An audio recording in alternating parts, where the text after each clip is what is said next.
Through the first week of NBA basketball, last season's winner of the Most Improved Player award, Ja Morant, seems to have taken another leap. Coming into the season, Ja was my favorite to win the scoring title, and so far Ja has been a force, averaging north of 35 points on solid efficiency. In today's video, I want to break down how Ja's relentless rim pressure opens up everything for this Memphis offense. If you're new to this channel, be sure to subscribe, but without further ado, let's break down Ja's game. Looking at Ja's shot chart so far this season, his dominance in the interior stands out. Despite being just 6'3", Ja takes 40% of his shots at the rim. His ability to change directions coupled with a crafty handle and vertical pop make him a nightmare at the basket. And obviously he won't shoot 60% from 3 all year, as that number will stabilize, but it's still a positive sign going forward. Ja's rim dominance isn't a new development, as he led all guards in restricted area attempts and finishes last season, and if you remove the positional filter, he was comfortably in the top 5. Per NBA tracking, so far this season Ja is second in the league in drives per game to SGA, and constantly stressing defenses like this is at the core of Ja's brilliance. Ja has absolutely smoked dropping bigs this year. The runway he gets coming downhill, partially due to Steven Adams' screen setting, allows him to build up too much momentum at slower footed bigs. Take this play for example. Morant is coming downhill at JaVale, and then he viciously flows from an in and out dribble into a Euro step and gets a wide open floater. Even with this head start, backtracking bigs have no chance to stop Ja as he hits his top gear. Ja is also able to win vertically, often out-hanging his opponents. There's a lot of variation to his attack. Here, his pacing and ability to change speeds out of hesitations freezes the defender. Since coming into the league, Ja has also added considerable strength, being able to hold guys off in the rear view and then finish through contact. And when the paint is walled off, Ja has a solid set of breaks, which allows him to stop on 2 feet and hit his patented floater. Here we see it again after he puts a defender in jail.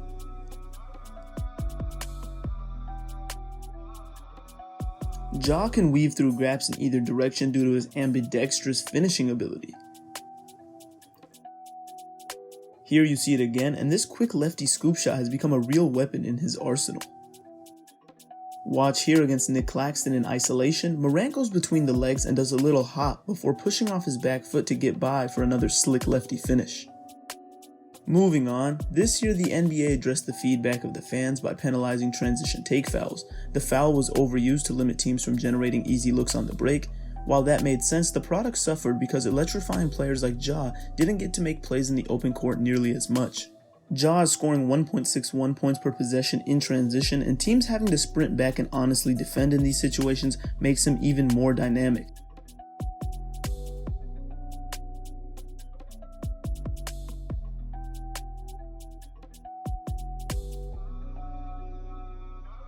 Ja isn't just scoring in these situations either, he's alert, looking up the floor, trying to hit the ball ahead.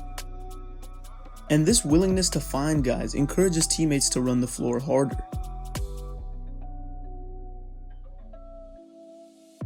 And why not a little razzle-dazzle to get the crowd into it? Even at his size, Ja commands the attention of multiple defenders when he's coming downhill, and this creates openings for others. Ja also adds a ton of playmaking value in the half court. Look how far Durant has to step over to prevent a paint touch, and this leads to an open 3. Teams know they can't guard Ja in ball screen action with just 2 guys, so off-ball guys hug in to shrink gaps, and rather than force, Ja makes the right play. Ja's gravitational pull even attracts defenders from 1 pass away.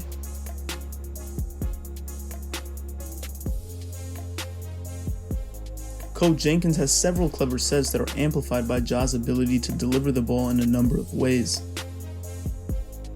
There simply aren't many like Ja who can collapse defenses with consistent paint touches.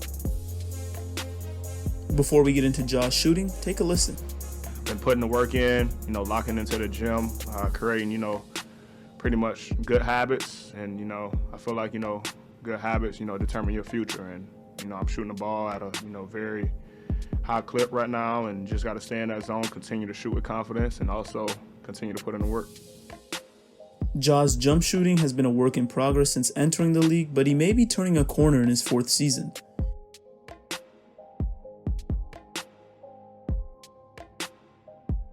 Even then, due to his explosiveness and track record as a jump shooter, teams will likely go under and dare him to beat them from the outside.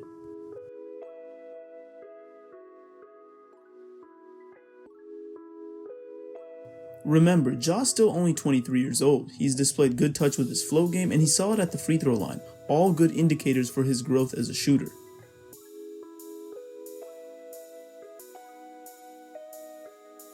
Ja's relentless attacking style makes the Grizzlies a better team in a number of areas. Memphis gets better looks, his pressure on opposing bigs opens up pathways for second chance points, and with all these rim attempts, you're bound to get to the free throw line.